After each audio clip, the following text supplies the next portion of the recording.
What's up, YouTube? It's your boy Blaze from the Master Blaze channel, and I'm here to bring you my top 5 story arcs from the greatness that is called One Piece. We are here and we are ready to go ahead and get into this greatness, man. Here we go. Let's go ahead and do it.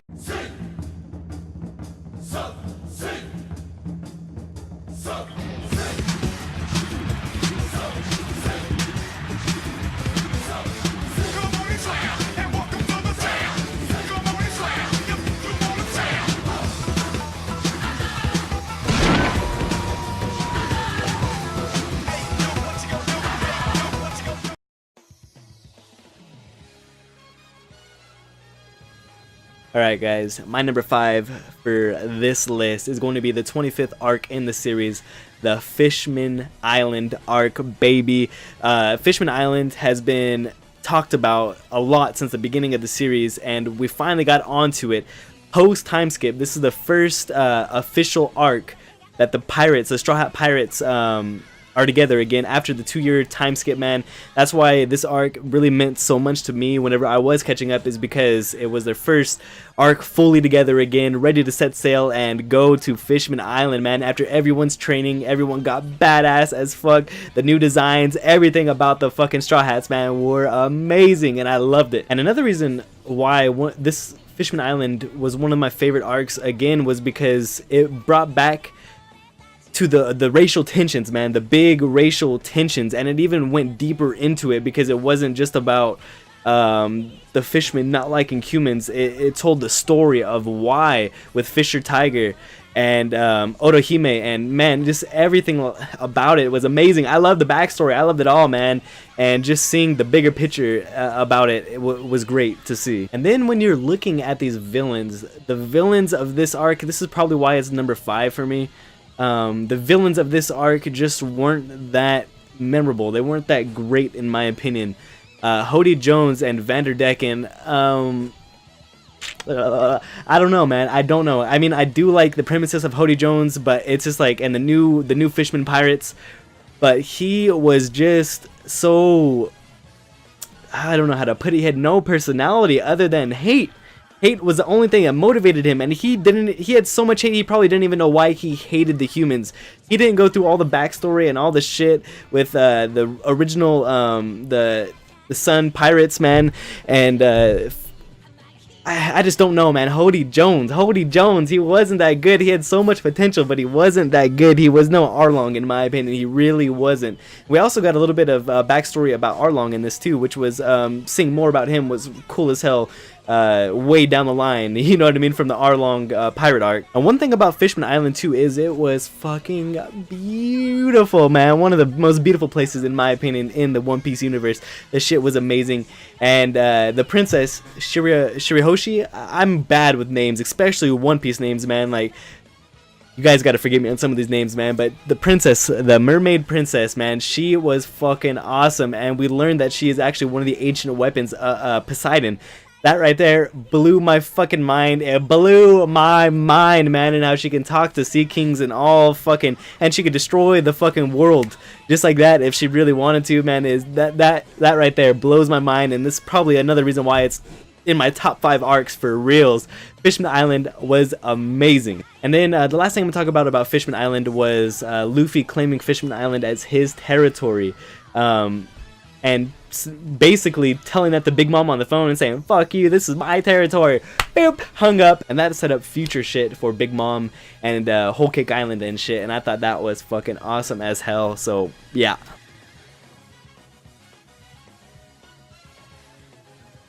Alright, my number 4, guys, for this list is Alabasta, the 11th arc in this series. Alabasta, man, what can I say about that? The first 3 things that pop in my mind are Vivi's dad, Pell, and Chaka. They were pretty awesome, man. I dig them. But after that, the real star shines, Vivi. Vivi is fucking amazing, man. I loved Vivi so much that I was so heartbroken when she declined coming with the pirates, man, with the Straw Hat Pirates, because I love seeing them all together, man. They were all fucking traveling all through Alabasta, the whole country together, man. And another thing that was really unique and interesting about Alabasta is it was the first time that we actually were not on a singular island, you know, just one island. This place was a fucking country, and it was huge as fuck. They went to many cities, many towns, many places, and it was fucking awesome, man. It was really awesome. Vivi was amazing. The characters, the villains, Crocodile, man, Sir Crocodile, fucking amazing with his Logia type dragon fruit, devil fruit. Excuse me, guys, I got dragons on my mind for some reason. But man, with the sand fruit, that shit was amazing. And him whooping Luffy's ass, and I mean whooping this boy's ass completely, almost to the brink of death. He could have killed him twice if he really wanted to, in my opinion. Should have, to win his if he was to do it all over again, he probably would have killed Luffy in those situations.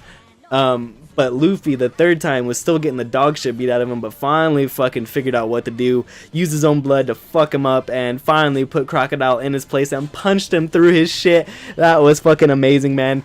Alabasta, the war, it was just crazy, man. It was a fucking crazy arc, and it is definitely top 5 worthy for One Piece, in my opinion, man. And that's my number 4, Alabasta. Greatness, man, greatness.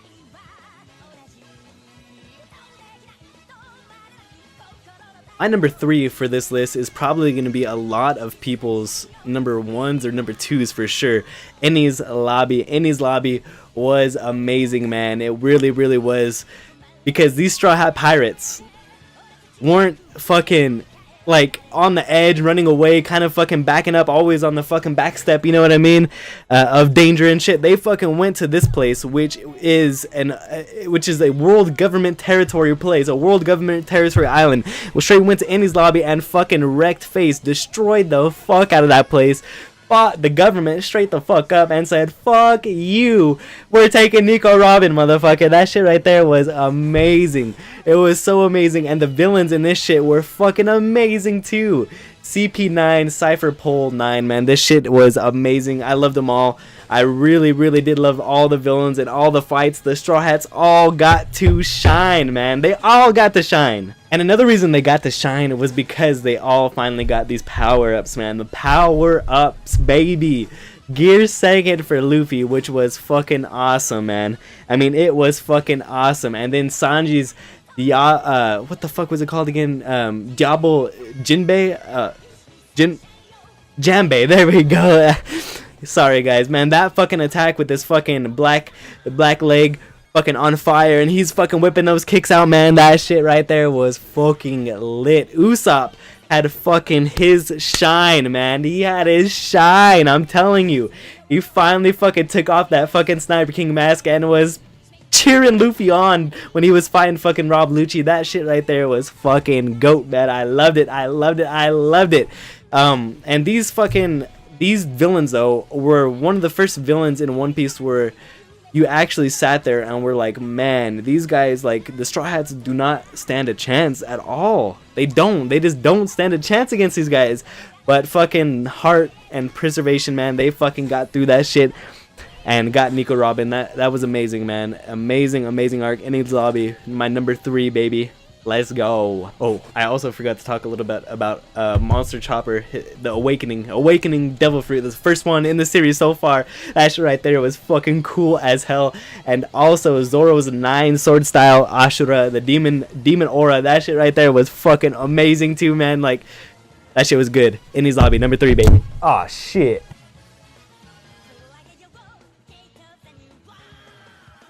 Alright guys, my number 2 we are going to talk about is the Marineford War arc. This is the 22nd arc in this series, and it was fucking crazy, man. Almost a little too overwhelming. Almost a little bit. Good thing I was kind of catching up to this shit and reading it whenever it's way in the future already, you know what I mean? So I kind of took my time with some of it, took a couple weeks off, got back into it. It's fucking crazy, man. It was fucking crazy. I read a little bit of it, it took a couple weeks off, and then I just read it non-stop in one live reaction, and that shit was amazing, man. I really did have a fun time doing that live reaction with you guys, because there was so much crazy shit going on. I didn't think this was going to be a top 5 arc for me because I was personally spoiled on so much shit on this arc, especially Ace's death, spoilers, and Whitebeard's death, spoilers. But holy fuck, man, even though I was spoiled on a lot of this shit, it was so impactful to me reading it. It still hit me even when I knew what was going to happen. Even when I knew it was going to happen, that shit hit me like a fucking 10-ton fucking sack of potatoes or something, bro. Like, that shit right there fucking hit me, bro. It hit me. I mean, and there are so many old and new characters that we got introduced to that have just fucking been brought back from Impel Down and fucking just all these different places. Shichibukai, fucking everyone's there, dude. Fucking everyone and their mothers are here except for the Straw Hats. Only Luffy was there. So fuck, man, like, there's just so much shit going on, so much shit going on in the world of One Piece, right in one place. The Marine HQ, fucking Marine Ford. Crazy fucking arc, man. This arc was really probably one of the most hyped, the most craziest, the most intense shit happened in this arc in all of One Piece to this day. Fucking, this is the craziest shit that has happened in One Piece, man. Marineford War arc was insane. And one thing that I will say that this arc did bring is seeing Luffy at his most desperate and depressed and most vulnerable spot we've ever seen him in, and he was just done, man. But to be honest, I felt like Garp had to go through more than what Luffy had to go through. He had to choose in between one of his own grandsons, you know what I mean, Ace, and the world government, peace with the world, or choosing to defy the very peace that he wanted, just to save Ace. Like, he had to go through so much, and I damn sure that shit broke his fucking heart into a million pieces. And then seeing Luffy the way he was, like, fuck, man, fuck, just, oh my god, that must have tore Garp apart. So yeah, man, that was number 2, baby. Let's get into number 1.